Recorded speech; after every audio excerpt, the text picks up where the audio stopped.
ba loại đao pháp nào mạnh bậc nhất trong kiếm hiệp Kim Dung. Ngoài những kiếm pháp nổi danh như Độc Cô Cửu Kiếm, Lục Mạch Thần Kiếm, trong truyện Kim Dung còn có những đao pháp ấn tượng. Cố nhà văn Kim Dung tên thật là Tra Lương Dung, sinh năm 1924 tại tỉnh Chiết Giang, Trung Quốc. Ông qua đời vào ngày 30 tháng 10 năm 2018 tại Hồng Kông, Trung Quốc. Ông được mệnh danh là đại hiệp của các đại hiệp khi xây dựng nên hàng loạt hình tượng anh hùng giang hồ, quân tử, nghĩa hiệp. Cố nhà văn Kim Dung đã tạo ra 15 bộ kiệt tác tiểu thuyết võ thuật và là tiểu thuyết gia người Trung Quốc hiếm hoi nổi tiếng toàn cầu. Ông là một trong số ít tác giả châu Á có nhiều tác phẩm được chuyển thể thành phim, hơn nữa được chuyển thể nhiều lần trong suốt nửa thế kỷ qua. Một trong những điểm đặc sắc nhất của tiểu thuyết Kim Dung là cách ông mô tả võ công và những cảnh giao chiến rất độc đáo, đầy sáng tạo. Các môn võ được Kim Dung nghệ thuật hóa, cá tính hóa, thậm chí triết lý hóa, do đó không đơn giản đọc để mua vui mà còn ẩn chứa bên trong những ý nghĩa sâu sắc. Trong số tác phẩm của Kim Dung, được chuyển thể nhiều nhất là Anh hùng xạ điêu, tiếp theo là Ỷ Thiên Đồ Long Ký và Thần Điêu Đại Hiệp. Thiên Long Bát Bộ giữ vị trí thứ 3, Lộc Đỉnh Ký, Bích Huyết Kiếm, Tuyết Sơn Phi Hồ cũng có nhiều bản phim khác nhau. Trong đó hệ thống các môn võ công nói về nội công và kiếm pháp được mô tả nhiều hơn, còn đao pháp thì ít được nhắc đến. Dưới đây là một số đao pháp ấn tượng trong truyện Kim Dung. 1. Nhiên Mộc Đao Pháp. Nhiên Mộc Đao Pháp là một môn võ công trong truyện Thiên Long Bát Bộ của cố nhà văn Kim Dung. Đây là một trong 72 tuyệt kỹ của Thiếu Lâm.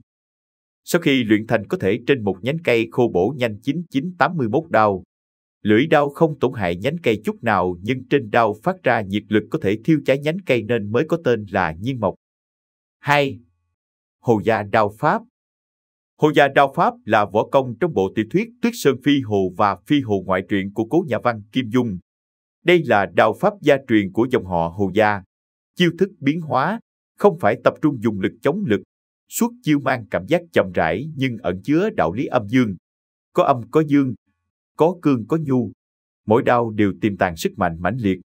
Truyền nhân xuất sắc nhất là Hồ Nhất Đao.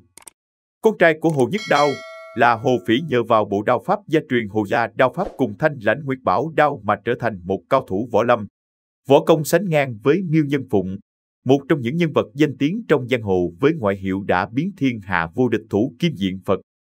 Đồng thời đánh bại Điền Quy Nông, hóa giải ân oán giữa 4 dòng họ lớn vốn là những người thân cận của Sấm Vương Lý Tự Thành. 3. Kim Ô Đao Pháp. Kim Ô Đao Pháp xuất hiện trong bộ tiểu thuyết Hiệp Khách Hành của cố nhà văn Kim Dung.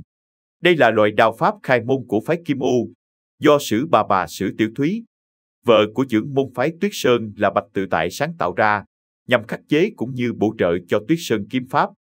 Đao pháp này gồm có 73 chiêu, toàn những chiêu đầy nộ khí, sát thủ, dễ gây tử thương và tổn thương cho đối phương, sẽ chuốc lấy oán thù, cừu hận đe dọa an ninh cho bản thân, gia đình và bang phái. Kim Ô Đao Pháp có sức mạnh khắc chế và vượt hẳn kiếm pháp Tuyết Sơn. Mỗi chiêu của Kim Ô Đao Pháp đều là khắc tinh của từng chiêu Tuyết Sơn kiếm pháp. Nhưng khi đao pháp này và kiếm pháp Tuyết Sơn liên thủ thì tạo thành một sức mạnh kinh hồn. Người dùng Kim Ô Đao Pháp nội lực phải thâm hậu, nếu không thì những chỗ biến ảo kỳ diệu chẳng thể phát huy được.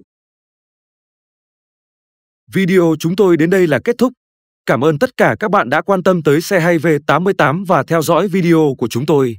Đừng quên like, share và đăng ký kênh. Đặc biệt đừng quên bật chuông để theo dõi những video khác nhanh nhất. Một lần nữa xin cảm ơn tất cả các bạn.